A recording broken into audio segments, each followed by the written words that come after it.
ప్రభ. నేను మీ శ్రావ్ని. ప్రపంచం మొత్తం అంబానీ ఇంట మ్యారేజ్ సెలబ్రేషన్స్ గురించి చర్చించుకుంటున్నారు. ఇంతవరకు కని విని ఎరుగని విధంగా ప్రముఖ వ్యాపార దిగ్గజం రిలయన్స్ ఇండస్ట్రీ అధినేత ముఖేష్ అంబానీ చిన్న కుమారుడు అనంత్ అంబానీ ప్రీ వెడ్డింగ్ వేడుకలు అంగరంగ వైభవంగా జరిగాయి. జామ్నగర్లో ప్రపంచవ్యాప్తంగా ఉన్న అతిరథ మహారథుల సమక్షంలో ఈ వేడుకలు నిర్వహించింది అంబానీ కుటుంబం. వ్యాపార దిగ్గజాలు, క్రికెటర్లు, బాలీవుడ్ స్టార్ల రాకతో జామ్నగర్లో పండుగ వాతావరణం నెలకొంది. దీంతో సోషల్ మీడియాలో ఎక్కడ చూసినా Anant Ambani, Radhika merchant pre wedding గురించే టాక్. ఈ క్రమంలోనే అనంత్ అంబానీ శరీర ఆకృతిపై కూడా చర్చ జరుగుతోంది.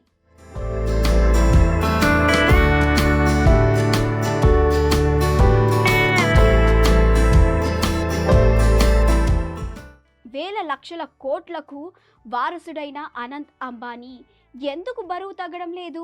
మంచి పోషక ఆహారం తినే అవకాశం ఉన్నా, ప్రపంచంలో ఏ హాస్పిటల్లోనైనా సరే చికిత్స పొందే శక్తి ఉన్నా, ఇంత ఆస్తి ఉండి కూడా అనంత్ ఎందుకు అలా అధిక బరువుతో బాధపడుతున్నాడని చాలామంది అనుకుంటున్నారు.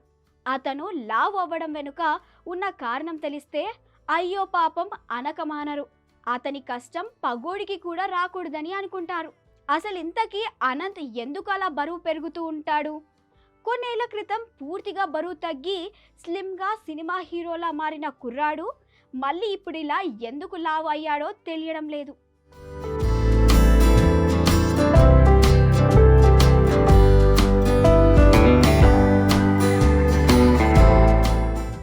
ముఖేష్ అంబానీ, నీతా అంబానీ ముద్దుల బిడ్డగా పెరిగిన అనంత్ అంబానీకి ఆస్తమా ఉంది. ఈ విషయం చాలా మందికి తెలియదు. ఈ సమస్య వల్ల అతని శ్వాసకోశ నాళాలు ఉబ్బుతూ ఉంటాయి. ఈ సమస్య నుంచి బయటపడేందుకు, ఉపశమనం పొందేందుకు అతను స్టెరాయిడ్స్ తీసుకోవాలని వైద్యులు సూచించారు. ఆస్తమా ఇబ్బందులను రక్షణంగా డాక్టర్ సూచన మేరకు స్టెరాయిడ్స్ వాడటం వల్ల అనంత్కు బాగా ఆకలి పెరిగింది. దాంతోపాటు బరువు కూడా విపరీతంగా పెరిగాడు. ఈ విషయాన్ని స్వయంగా అనంత్ తల్లి నీతా అంబానీనే ఓ ఇంటర్వ్యూలో చెప్పుకొచ్చారు. అందుకే ప్రీ వెడ్డింగ్ సందర్భంగా తన అనారోగ్యం గురించి అనంత్ చెప్తూ ఉంటే ముఖేష్ అంబానీ కన్నీళ్లు పెట్టుకున్నారు. ఎన్ని లక్షల కోట్లున్నా కన్న కొడుకు ఆరోగ్యం బాగా లేకుంటే కన్నపేగు తల్లడిల్లిపోతుందంటూ నెటిజన్లు కమెంట్స్ చేస్తున్నారు.